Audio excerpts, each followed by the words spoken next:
gentlemen, to an all-new reaction and review. Tonight, guys, I'm checking out an animated film from 1996. That movie is Garzey's Wing. I wish I could tell you anything about this movie. I have no earthly clue about the plot. I have no idea about anything. The only thing I know is that this is said to be one of the worst animated films to ever come out of Japan. Not only is the writing apparently god-awful, but when it was dubbed into English for English-speaking audiences, it apparently was given one of the worst dubs in anime history. I have seen a lot of things horribly dubbed, okay? I sat through Dark Cat for this series. Dark Cat, by the way, still stands as by far the worst dub I have ever fucking heard. And I've had the displeasure of seeing dubbed anime porn, and some of that shit had better dubbing than Dark Cat. This thing apparently rivals Dark Cat in terms of shitty dubs. And apparently the writing's even worse than what was in Dark Cat. Good lord, this is going to suck.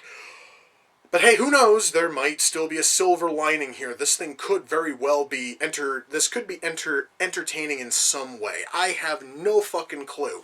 And the only way I'm going to find out is if I shut up and I push play. And I'm going to do that right now. So, without further ado, it's time to kick back, relax, and check out Garzey's Wing.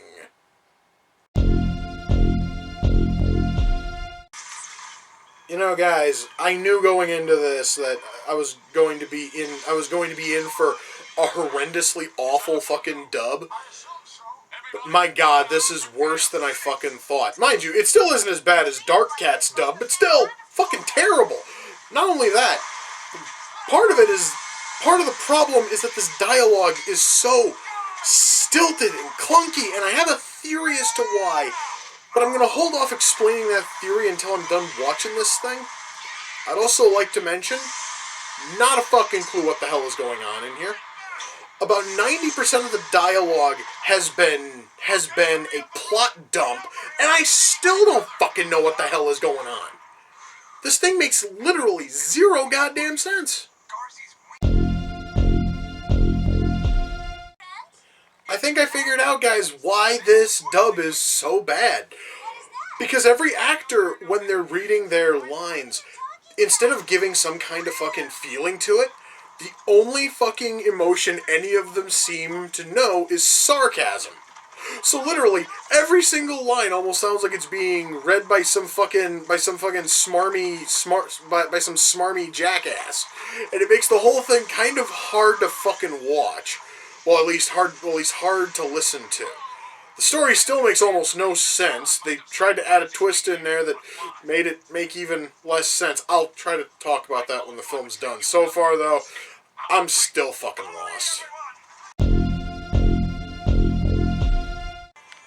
So, guys, earlier I said that this was a movie. No. It apparently is a fucking OVA. First episode's done. Still not entirely sure what the fuck's going on. The more that I try to ponder what the fuck I just saw, the more my head hurts. So I'm just going to try to ignore it and just sort of roll with the punches here. Hopefully the second episode will go out of its way to try to explain what the fuck is going on. But somehow I kinda doubt it. Okay, guys, I think it's pretty safe to say. I've completely given up on this thing making even the slightest bit of sense. I just want one question answered right now. It is probably the most trivial one out of all of this. What the fuck does this goddamned mystical tree and the fact that it's a leap year have to do with this tribe getting their freedom? That's all that I want to know. Because they've mentioned that they're able to do all this thing and that they're able to fight for their freedom and go to this ancient tree because it's a leap year. The fuck does the leap year have to do with it? I'd really like to know. Because, goddammit, they've mentioned it at least 5 times. They've yet to explain why, which is sort of par for the course. They haven't explained why any of this shit's going on. That's the only one I really want answered. because it's irritating the fuck out of me, and I'm not sure why. You know, guys, I think I'd be able to tolerate the hideous writing in this thing. I would truly be able to, get over the absolutely nonsensical writing in this fucking thing if the actors tried in the slightest.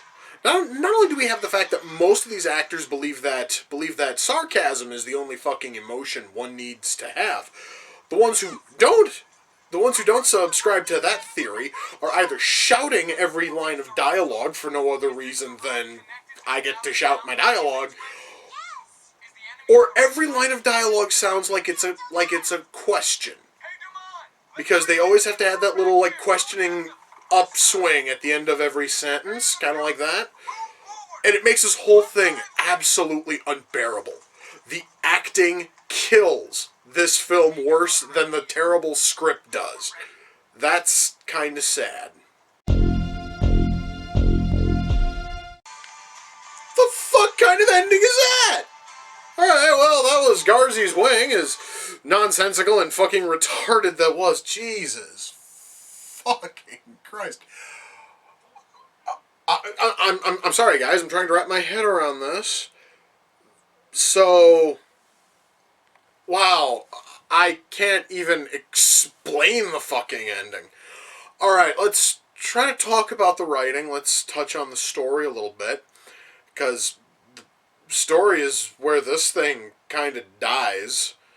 The rest of this really isn't a whole hell of a lot better, but god damn it, this fucking writing. So, our main character is Chris, who one night while he's riding out on his motorcycle gets hit by a giant glowing goose, or some other kind of giant flying bird. Looked almost like a goose. I'm just going to stick with goose, which separates him into two different beings. The one on Earth, and the one who gets launched into this mythical world where he's apparently a Garzey's Wing holy warrior, or he's the holy warrior Garzey's Wing, or he's Garzey's Wing the holy warrior. They keep changing exactly what the fucking term is from scene to scene. So apparently when he comes to this mythical world, he's got the powers of a holy warrior that may or may not be called Garzey's Wing, which entails him having giant wings of light sprout from his feet. That's it. And I should mention that the Chris in our world and the Garzey's Wing Holy Warrior Chris are able to talk to each other psychically through this necklace made of bells that they got from that his grandmother gave him from some shrine. Because when Spirit Chris got launched into the fantasy world of bullshit, he took the necklace with him. So Grandma had to go and get another necklace. So now they both have a necklace made of bells, and when the bells start shaking, that means that one Chris is trying to talk to the other. Because they're both, sentient and going at the same time. I don't rightly know what the fuck that entirely means. I just know that it was doing my head in real fucking bad as I was trying to figure out, are both Chris's real? Is one of them like a fake construct just there to kind of sort of inhabit a body? I don't know. I don't fucking know. The movie never bothers to explain that. The movie doesn't bother to explain shit. So, as for why Chris is in this other world, why the spirit half of Chris is in this other world, it's because he was called upon, because this tribe, who were slaves to another tribe, escaped, or fled for freedom, or whatever. They kept on saying escaped, but escaped from what? I guess slavery, but that would just be fleeing and looking for freedom. And apparently, according to the king who ruled the tribe that held this first tribe slave, they thought they could do it because it's a leap year. No, I don't fucking know what the hell a leap year has to do with going out and fighting for your freedoms. But apparently, that also is why this first tribe was able to install their own king, because it's a leap year.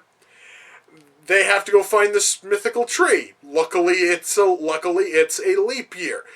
Honest to fuck, guys, like almost every major point gets summed up with because leap year, which is probably the most creative way of saying fuck you, that's why I think I've ever heard.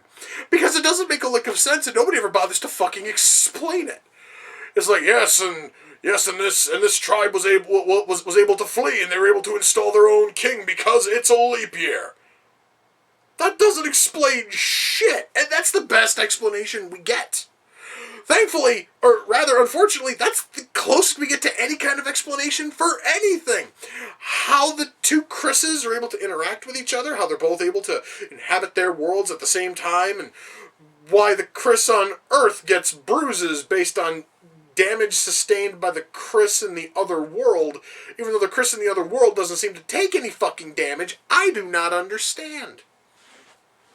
Why Earth Chris's friends thought it was a good idea to drag him out in public, even after they find out that he picks up bruises when his other spirit half gets whooped up on in this fantasy world, they're still fucking dragging him everywhere. I don't understand it. Finally, Earth Chris is in bed during the final battle so he can focus all of his energies and shit on Spirit World Chris. I don't know what the fuck else to call him, just play along, please. Just, guys, nothing in this movie makes a lick of sense. And I think I know why.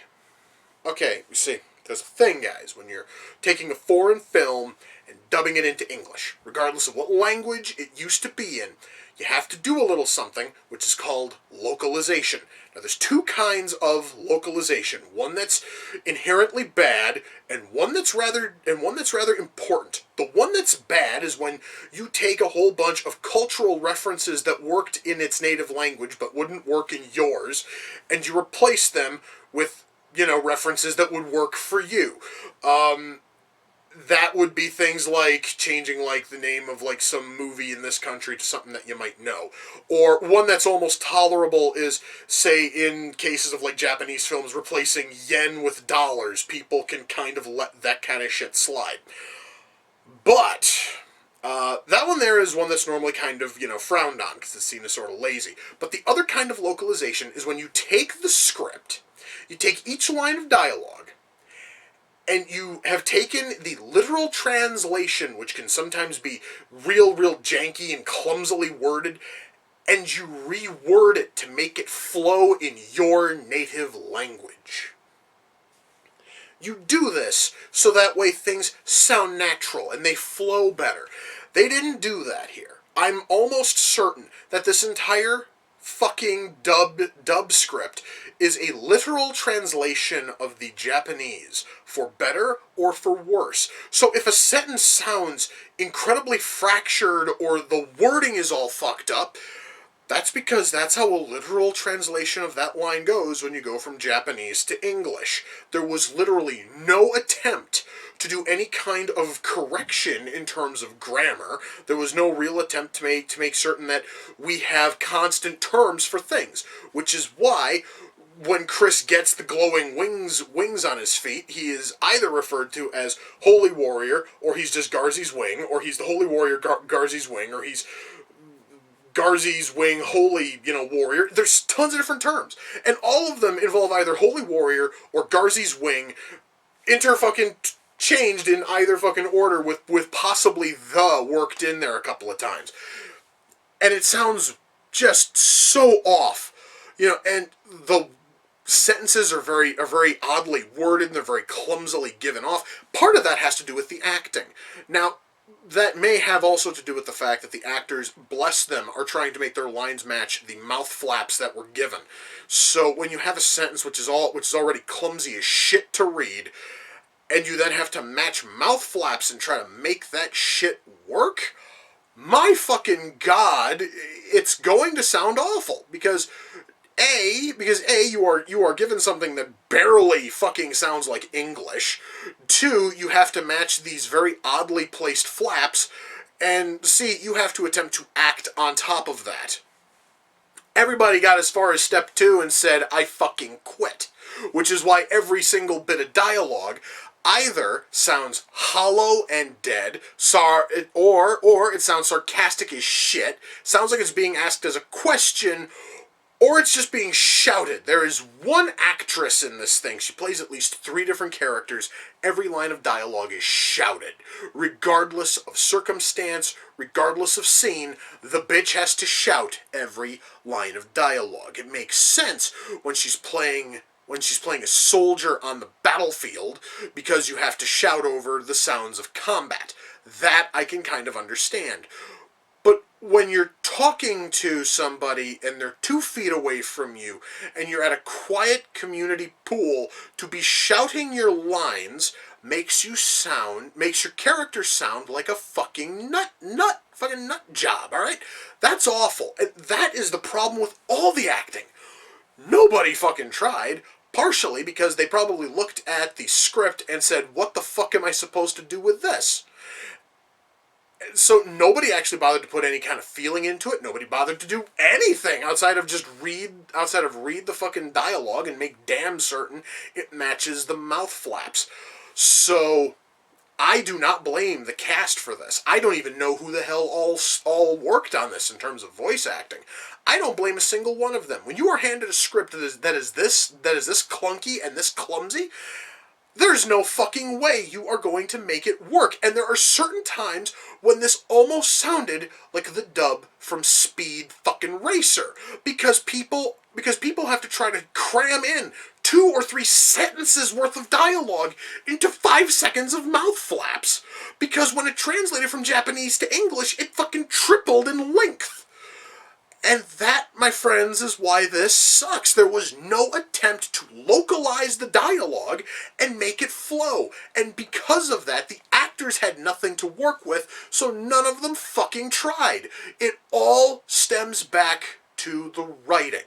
And even then, it's more the fucking translation than the writing. But I can also blame the writing for being about as dense as we can ever get. This, guys, is a fucking impenetrable story.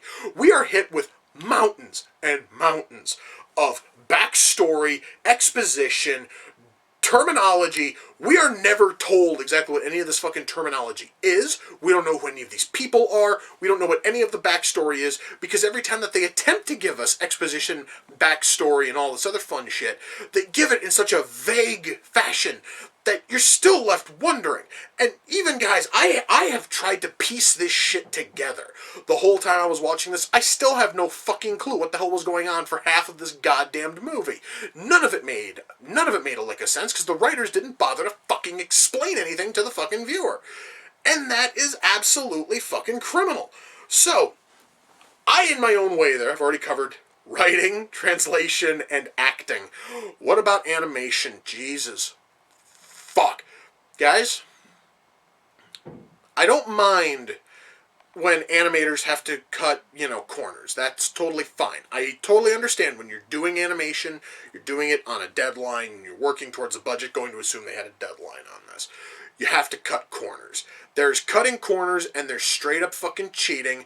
This thing cheats. Let me try to explain.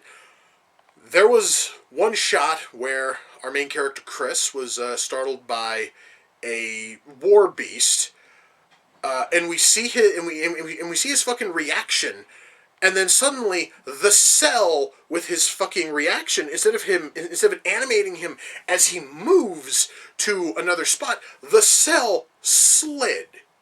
So we have Chris as a still figure sliding. Imagine, guys, this can here. Imagine if this was a person, and you didn't see it naturally move to one spot, it just slid.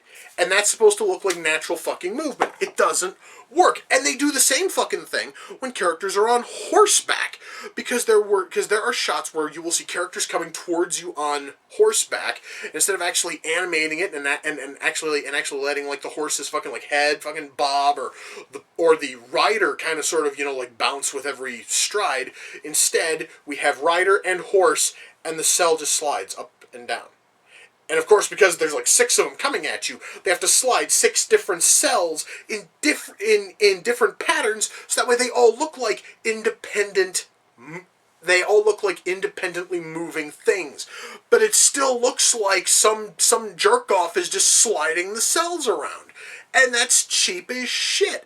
A whole lot of the shit that actually is fucking animated looks awful because they opted to cut frames in just so many fucking spots. Animation here is some of the worst I've seen from a Japanese product. My God, there was no effort put into any of this. Not only do we have not only do we have animation that is ridiculously lazy, it's also horrendously ugly, too. I have seen, guys, some ugly fucking animation come out of Japan. This stuff is probably some of the ugliest. Part of that has to do with the fact that everybody's moving at about three frames a second when they actually do bother to fucking animate shit. But also the fact that, we have a bunch of female characters. I could barely tell any of them apart. I know one of them has pink hair, one of them has green hair, at least 2 or 3 of them are blondes, and if you were to just show me shots of them, I couldn't fucking tell you which character is which, because they all looked the same. I couldn't tell you who played them, because they all sounded the fucking same, too. This also can be said about every other character in this film. They all look the fucking same. Barring minor changes in clothing or hairstyle, there is no real difference from one character to the next, which means that it's going to be very confusing when you have an entire army. Over half of them have given fucking names which you're never going to remember, and they're all shouting orders at each other, and then one of them gets stabbed. You don't fucking know which one it is because they all look the same, most of them sound the fucking same. This thing is ugly, lazy trash in terms of art and animation. Oh my God, sound mix. I'm going to give the dub at least a little bit of credit here. The sound mix is not too bad. In terms of sound effects timing in properly and the dialogue actually matching the mouth flaps, all of that goes right to sound mix.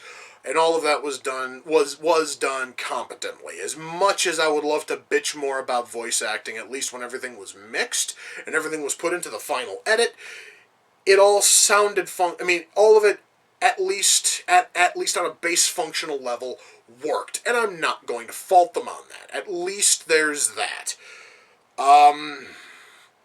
Good Lord, is there anything else to fucking talk about? I really don't think so, because lighting, what motherfucking lighting? This thing here was animated. I will say, at least, even though the character even though the character and creature art is homely as shit, at least all of it is shaded, well. At least we can count that towards lighting. At least in terms of a virtual light source, everything is lit fucking well. So I guess there's that. Special effects, well, they do have a lot of like glowing effects, especially when Spirit World Chris becomes fucking Garzey's wing, the holy warrior Garzey's wing. At that point, it looks fine. It's got this really nice fucking like glow on it. It looks really cool. Unfortunately, you're not going to give a front flipping fuck about that by the time you really get to see that shit go. Because you're going to be completely lost because the story is that terrible, the acting is that bad. Guys, when all is said and done, am I able to recommend Garzey's Wing? Fuck no. I will say this right now. As much as people just absolutely railed on this thing for having a terrible dub, it's not the worst I have ever heard. That dishonor will probably always stick with Dark Cat. I know people have wanted me to do reaction and reviews on Bible Black. I've heard bits of the Bible Black dub, and that sounds like fucking Shakespeare compared to what was in Dark Cat. Dark Cat will forever have the worst dub ever. This thing, though, this fucker's real low on the fucking list of decent dubs. This fucker is in no way good. I would probably rank it down near the bottom, along with the bottomless pit of anime porn and Dark Cat. This son of a bitch belongs down there in the festering pit of awful dubs. But you see, guys, I could totally have gotten behind a bad dub if everything else worked. If we at least had a decent script, or if we had a story. Just a fucking story that would have been interesting. We don't have an interesting story. We don't have an interesting script. We don't have interesting characters. Nothing about this film is worth... Well, this fucking OVA, this 3-episode OVA, nothing about it is worth watching unless you have some kind of morbid curiosity about how bad this thing really can be. At which point, by all fucking means, check it out, but shit the bed, don't buy it, alright? I wound up downloading it because I didn't want to buy it and I didn't want anyone else to waste the fucking money. I had no clue if this thing was going to be any good. Thank God I didn't have anybody waste a cent on this. I just had to waste the hard drive space on my computer for well over a year as I tried to find a spot to put it on the schedule. Oh my God. That was painful. That truly was, that was an awful, awful experience. But I do have a bit of good news, guys. Since this is the end of this review, this is the end of episode 499. The next reaction and review you guys see will be episode 500. And goddamn, I'm looking forward to that shit. You betcha. My God, anything would be a step up from this. And right now I'm looking at episode 500. I don't know what to think. I know it's Japanese. At least I know that much. But that, guys, is for the next episode. I'm not going to sweat that right now. I need to try to remind myself of some decent, Japanese animation. I'm looking at what I've all got. Elfen Lied. I'm gonna go watch Elfen Lied again. I'm gonna go and marathon the fuck out of that. That series is amazing. And hopefully I will be able to wipe the memory of Garzey's wing from my mind forever. I never want to think about this piece of shit ever again.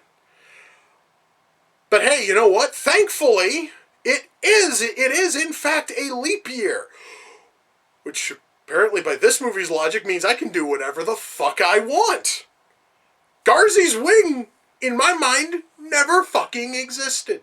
And I can thank the shit logic this movie has for that. Anyway, guys, with that, we come to the close of another reaction and review. Until next time, ladies and gentlemen, take care, and I will see you all in the near future. Peace.